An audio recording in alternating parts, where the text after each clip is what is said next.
Bueno, pues muchas gracias por venir en esta tarde calurosa. Agradezco mucho vuestra presencia. Y bueno, pues nada, os vamos a hablar de un poco de las líneas. Os vamos a poner 3 ejemplos de lo que trabajamos en esta unidad de investigación, que es el Laboratorio de Arqueología del Paisaje y Teledetección, del que formo parte. Yo soy la tercera persona, Antonio Uriarte González. Y bien, bueno, ¿qué tenemos detrás de este título un tanto rimbombante, ¿no?, que hemos puesto a la presentación? Bueno, pues básicamente esta idea. Esta es la idea de fondo que articula todas las diferentes metodologías que aplicamos en nuestro laboratorio, ¿no? Que es esta frase de este arqueólogo, de Brian Roberts, que os la leo, ¿no? Es: cada generación hereda un paisaje, del mismo modo que una persona o una familia puede heredar una casa. Cada generación usa dicha propiedad cambiándola, adaptándola a nuevas necesidades, a nuevas exigencias, pasándola por un filtro de uso.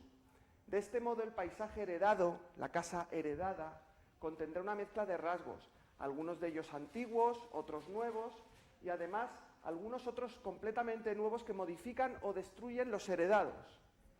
Cada generación lega el presente al futuro, y tanto la arqueología del paisaje como la historia del paisaje están implicadas en la comprensión del desarrollo de este complejo palimpsesto, esta mezcla, este conjunto de huellas que se superponen en la definición y comprensión de los factores que lo han generado. Pues esta es la idea de fondo, ¿no? O sea, las historias en el espacio que ocurren a lo largo de la historia van dejando huellas que se superponen, que se entrelazan. Y nuestra labor como arqueólogos, concretamente como arqueólogos del paisaje, es descubrir estas huellas y reconstruir ese pasado a partir de ellas, ¿no? Es una labor un poco de detectives. Bien. Entonces, vamos con el primer estudio, en el que vamos a mostrar el uso de fotogrametría con imágenes tomadas desde drones, en este caso sobre un ejemplo concreto, que es un castillo medieval, las ruinas de un castillo medieval. Bien. ¿Qué es la fotogrametría? No sé si alguno de los presentes lo sabrá. Bueno, pues es una técnica ya relativamente antigua, tiene más de un siglo, pero se ha desarrollado mucho en las últimas décadas, que consiste en elaborar modelos tridimensionales a partir de imágenes bidimensionales, o sea, de fotografías en sentido convencional. Con un conjunto de fotografías que se solapan, nosotros podemos generar un modelo 3D, con la forma del objeto representado. Esto nos permite hacer mediciones, calcular volúmenes, etc. Bien, nosotros en concreto hemos aplicado esto al paisaje, en concreto a un elemento de paisaje que es un castillo y su entorno. Y para ello hemos aplicado imágenes tomadas desde un dron, que es un tipo de tecnología que está muy en boga últimamente. Aquí tenemos el ejemplo del dron que hemos utilizado, es un dron bastante habitual, el Phantom 3 de la marca DJI. Y aquí tenemos algunas fotografías del castillo. Este caso es el castillo de Lara, que está en el municipio de Lara de los Infantes, en la provincia de Burgos. Es un castillo que está muy derruido, pero aquí está la gracia del asunto, que por muy derruido que esté algo, muy mala conservación, siempre tiene más pistas sobre su realidad pasada de las que nosotros podemos pensar. Hay cosas enterradas, hay huellas en las que nosotros podemos detectar elementos aparentemente desaparecidos. Bueno, aquí tenemos un poco el proceso en campo. Ahí tenemos a la izquierda Julio Escalona, que es el medievalista, es un investigador del Consejo Superior de Investigaciones Científicas, experto en historia medieval, y ahí estamos yo y mi compañero Juan Luis Pecharromán, haciendo volar el dron. Quiero que os fijéis bien en esta imagen, que es una serie de puntos. Cada punto es una toma, una fotografía desde el dron. En este caso se ha hecho un vuelo manual. El vuelo se puede programar y entonces tendría un aspecto más regular, pero bueno, Juan Luis Pecharromán es lo suficientemente hábil como para hacer una serie de pasadas sobre el cerro para cubrir todo él. Aquí tenemos un ejemplo de algunas de las fotografías. Este modelo que os voy a enseñar tiene unas 100 y pico fotografías. Tenemos un ejemplo. Vamos viendo cómo van solapando. Tienen que solapar. Para hacer fotogrametría tiene que haber solape. Tiene que haber puntos comunes entre al menos 2 fotos, para construir lo que se llama un bloque fotogramétrico. Bien. Y aquí tenemos un ejemplo de las fotografías. Una información muy importante a la hora de hacerlo es una información de cabecera que tienen las fotografías, en la que tenemos datos de la cámara, o sea, datos de la distorsión que produce la lente, del tipo de lente, de la focal, y luego también No siempre, en todos los casos, pero en este sí, tenemos datos de GPS, de localización, de geolocalización, porque el dron tiene un GPS incorporado y él transmite esos datos a la fotografía. Y esto nos permite no solo construir el modelo 3D, sino georreferenciarlo, situarlo en el mapa y escalarlo, ponerlo a su tamaño real. O sea, cuando nosotros midamos en nuestro modelo fotogramétrico tendremos medidas de terreno.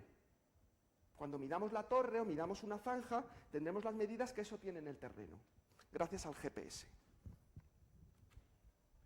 Bien, aquí tenemos ya en el programa de fotogrametría las pasadas, vemos como las fotos flotando, ¿no?, en el espacio.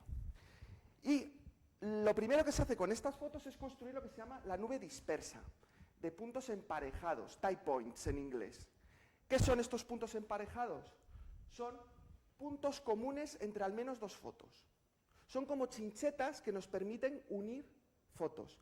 El programa automáticamente reconoce puntos comunes y dice, esto es un punto común entre 2 o 3 o 4 fotos, dependiendo de cuántas solapen. Y con todo ello crea una nube dispersa. A partir de estas chinchetas, creamos ya la nube dispersa, que es la nube de puntos tridimensionales, a partir de los cuales ya vamos a hacer todos... O sea, es el principio del modelo 3D. Es una nube de puntos X y Z, puntos tridimensionales, que además tiene las características de color de la foto. Combina información tridimensional con información de imagen. Y con esto ya construimos lo que se llama la malla. Es una malla de triángulos construida a partir de esta nube de puntos. En este caso la tenemos monocroma porque es solo la malla de triángulos, pero podemos superponerle la textura, o sea, la imagen. Y aquí tenemos un modelo fotorrealista. O sea, un modelo donde tenemos el 3D y donde tenemos la imagen. Y bueno, a partir de esto podemos construir pues, diferentes productos. Una ortofotografía que es una fotografía cartográfica. O sea, es una imagen desde arriba del terreno con las dimensiones y las coordenadas de mapa. O sea, esto lo podemos superponer a un mapa. Y luego un modelo digital de superficie donde tenemos las altitudes, aquí las hemos representado con colores, podemos crear curvas de nivel como en los mapas topográficos, etcétera, etcétera. Os voy a enseñar brevemente un ejemplo, este PDF. Esto es un PDF 3D que nos permite integrar el modelo 3D para que veáis brevemente lo que tenemos. Esto es un ejemplo visual de las capacidades que esto tiene. A ver si se carga, tendría que haberlo cargado antes.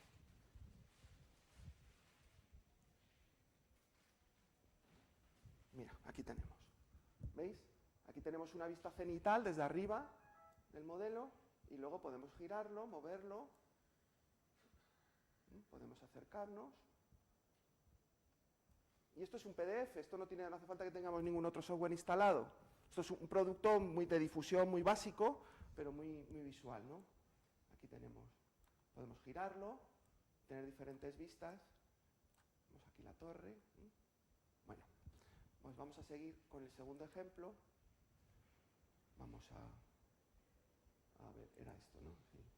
Vale, pues seguimos por aquí.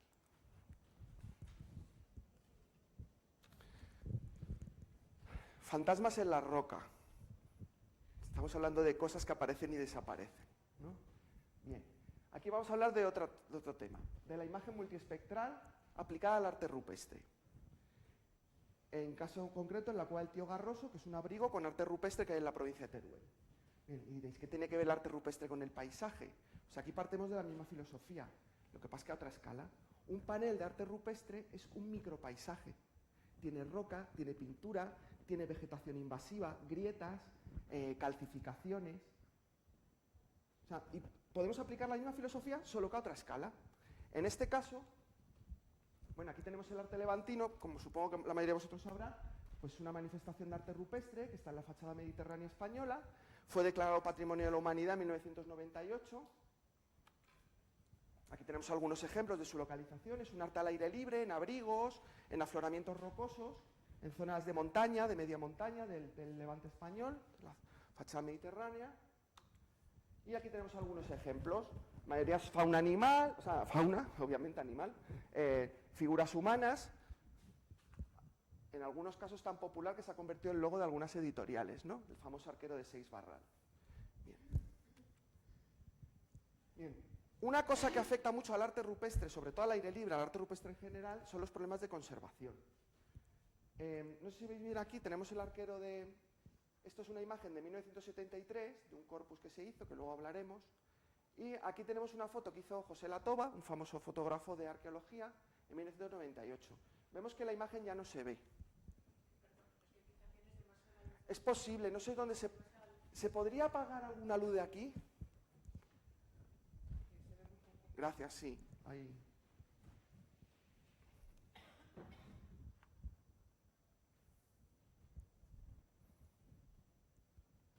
Vale, ahora mejor. Mejor, ¿no? Vale. No sé si se puede apagar. Bueno. Bien.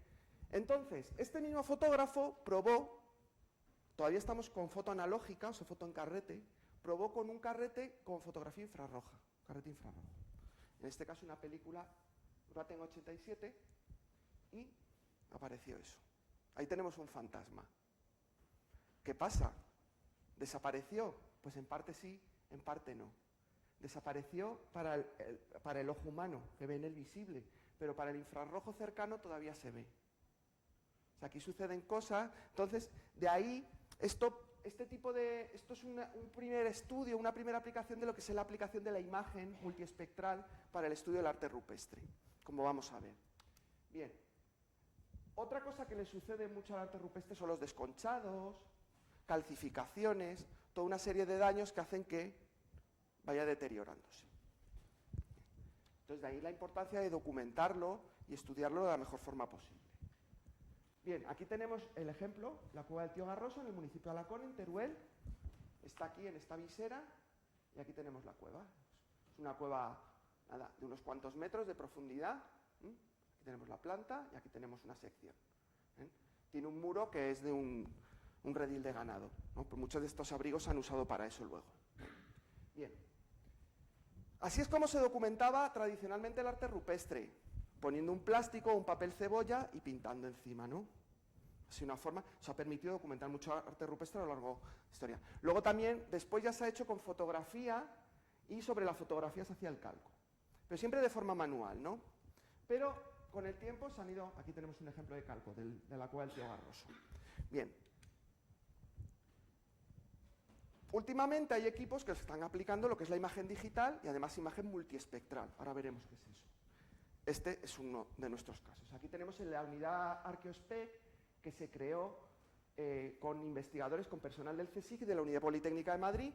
Aquí tenemos a Juan Vicent, que es el padre de la criatura, y, pues, por ejemplo, María Sebastián, que ahora está en la Universidad de Zaragoza, que en su momento trabajó con nosotros en el CSIC, y Marcos Palomo, Joaquín Rincón, que eran de la Universidad Politécnica.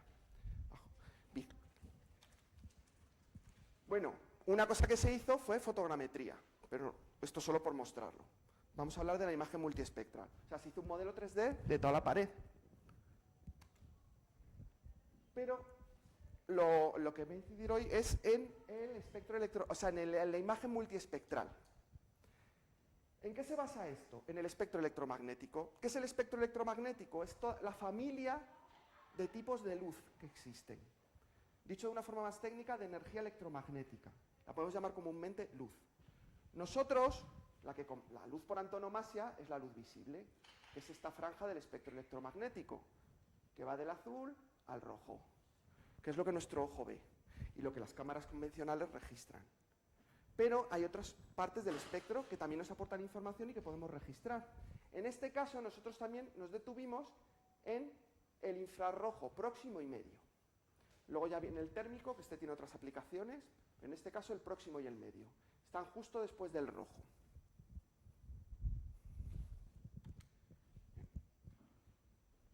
Junto con la imagen espectral, que ahora vamos a ver, se aplicó también lo que se llama la espectroradiometría. La espectroradiometría es la medición de las características de un objeto en el espectro electromagnético. O sea, cómo se comporta, cómo refleja la luz en cada región del espectro. Si refleja mucho en el rojo, refleja poco en el infrarrojo cercano. Y esto nos dice algo sobre cómo es ese material. Por ejemplo, la vegetación refleja mucho el infrarrojo cercano. Es una característica propia de la vegetación. Entonces eso nos permite, sería como una... Son características espectrales de los materiales que luego nos permiten clasificarlos y reconocerlos. Ahí tendríamos lo que sería un perfil, una firma espectral, en este caso de pigmento rojo, que es de tipo férrico. Bien, aquí tenemos algunos ejemplos más. Tenemos son ejemplos, ¿no? Pigmento negro, dos tenemos de pigmento rojo, soporte calizo, y cada uno da su propia firma espectral. Aquí tenemos la curva de cada uno. Vemos que estos dos puntos se parecen mucho, porque claro, son del mismo material. Cada uno luego tiene sus características, ¿no? Bien, no vamos a entrar en esto, solo para ilustrar, pero esto es un apoyo muy importante luego a la hora de aplicar también la imagen espectral. ¿Qué tenemos aquí? Una imagen multiespectral se compone de diversas bandas y cada banda registra una región del espectro. En nuestro caso, compusimos imágenes con 5 bandas.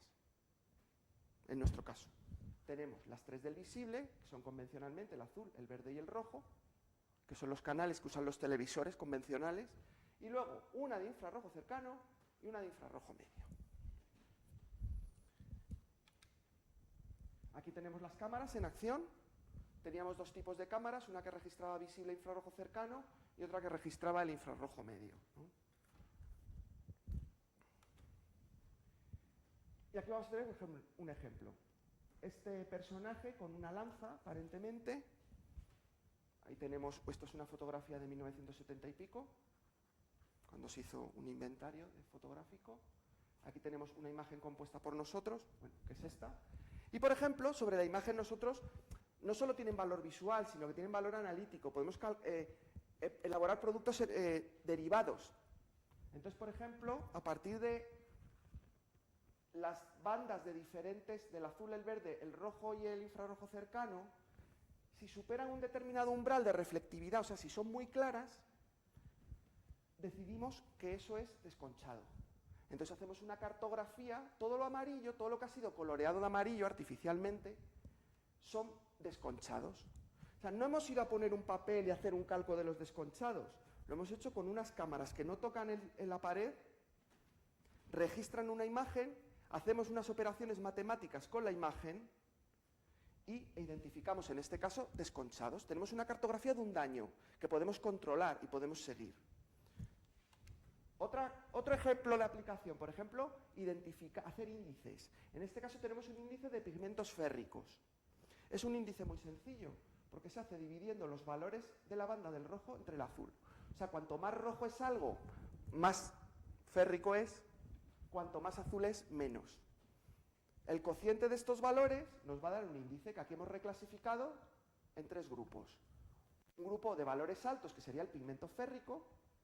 O sea, tendríamos el color, el rojo intenso sería un calco del pigmento, sería un calco digital. Luego tendríamos el soporte calizo, la roca, tendría unos valores intermedios, y luego el resto, lo que queda por debajo. Y aquí otro ejemplo. Esto no está solo pensado para registrar los monigotes, sino otras cosas. Por ejemplo, ya hemos visto los desconchados. Hay un índice muy común usado en análisis de imagen, que es el índice de vegetación normalizada, el NDVI, que se calcula a partir del infrarrojo cercano y el rojo. Cuanto más infrarrojo cercano hay, más vegetación hay. Cuanto más rojo hay, menos vegetación hay. Hay una relación inversa. Entonces, donde tenemos valores altos de NDVI, que hemos representado en verde, hay vegetación. Donde hay valores bajos, lo que tenemos es roca. ¿Esto para qué es bueno? La vegetación afecta mucho al arte rupestre, los líquenes, los hongos y otras bacterias también. O sea, esto es, por ejemplo, para vegetación, pero también hay índices para otro tipo de agentes biológicos. Nos permite seguir esos agentes biológicos que pueden afectar a las pinturas.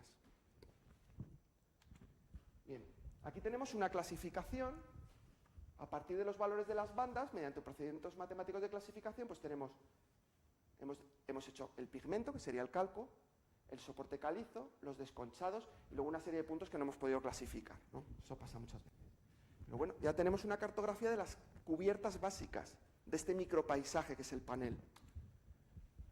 Aquí tenemos otro ejemplo aplicado a esta cabra y en este caso lo que os quiero mostrar es, aquí tenemos la foto del 73, un calco que se hizo en su momento, manual, Y en 2012, cuando se estuvo allí, esto es invisible, no se veía nada. Pero en la banda del infrarrojo medio, patachán. ¿Y esto por qué es? ¿Por qué no lo vemos aquí y ahí sí lo vemos? Esta es la razón.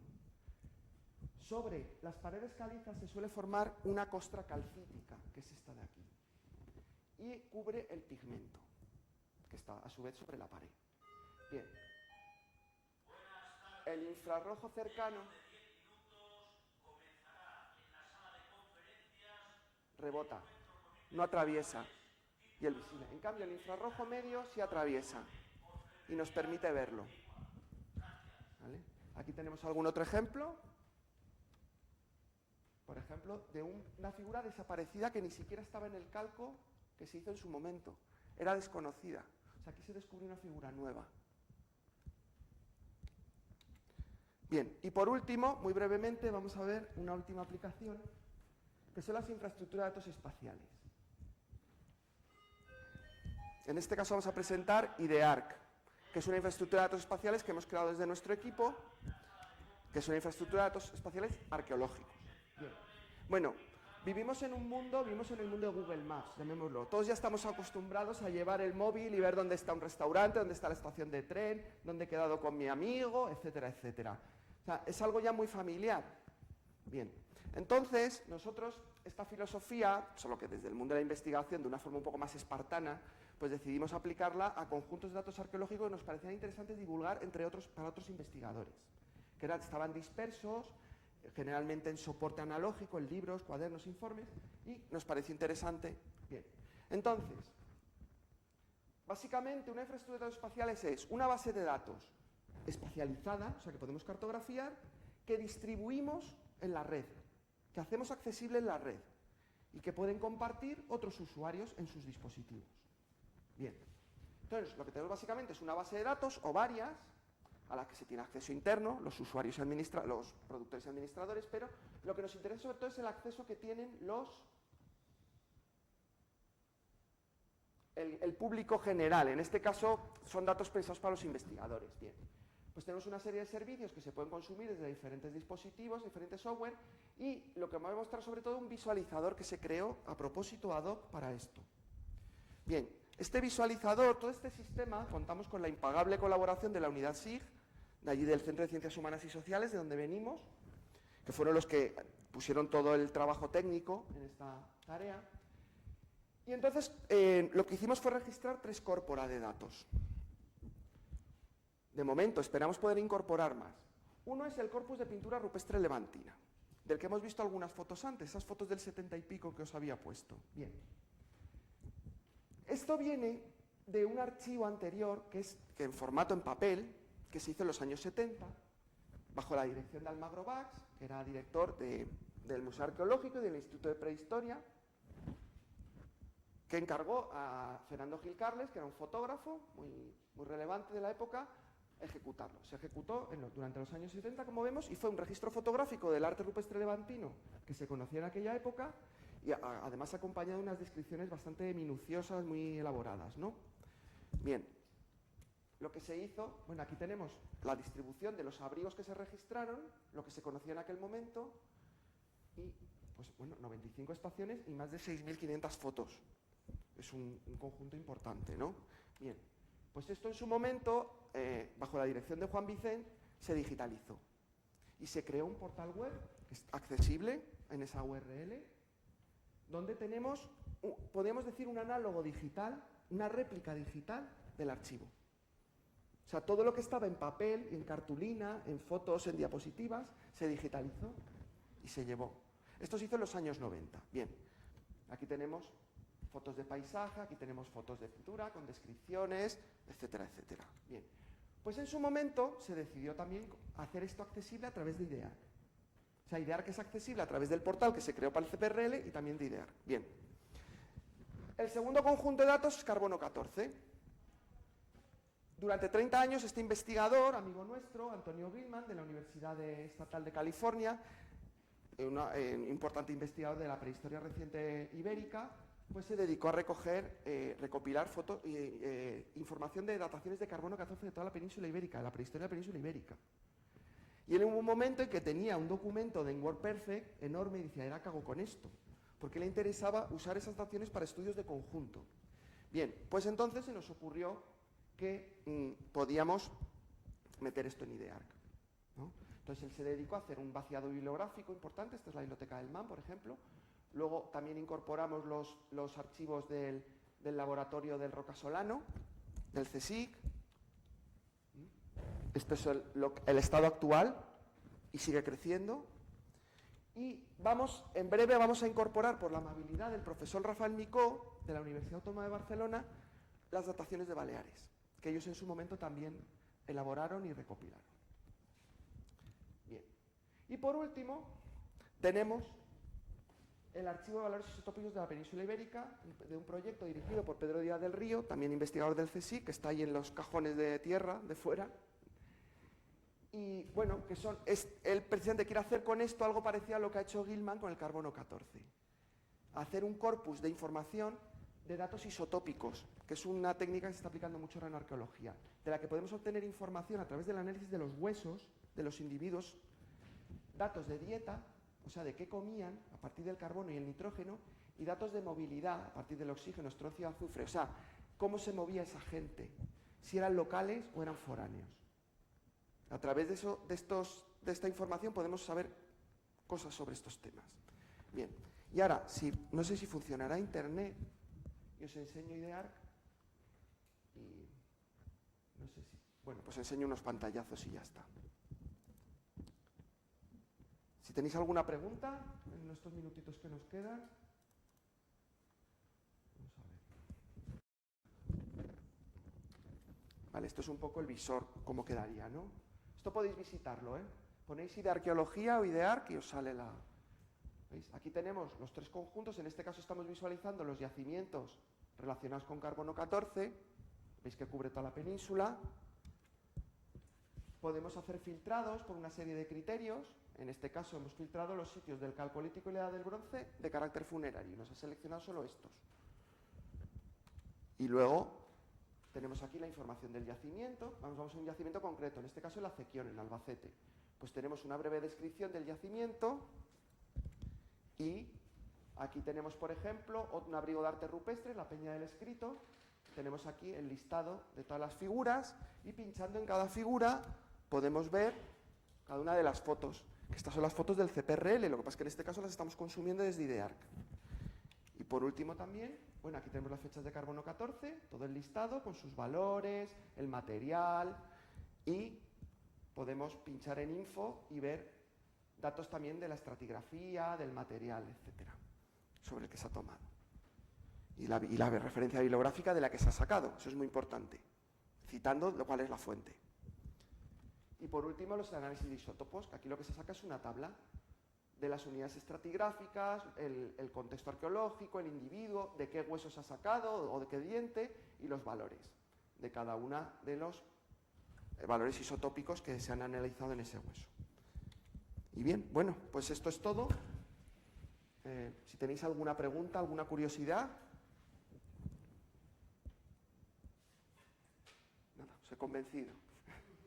Bueno, pues muchas gracias. Si tenéis cualquier cosa, ¿no? Muy mal. Gracias.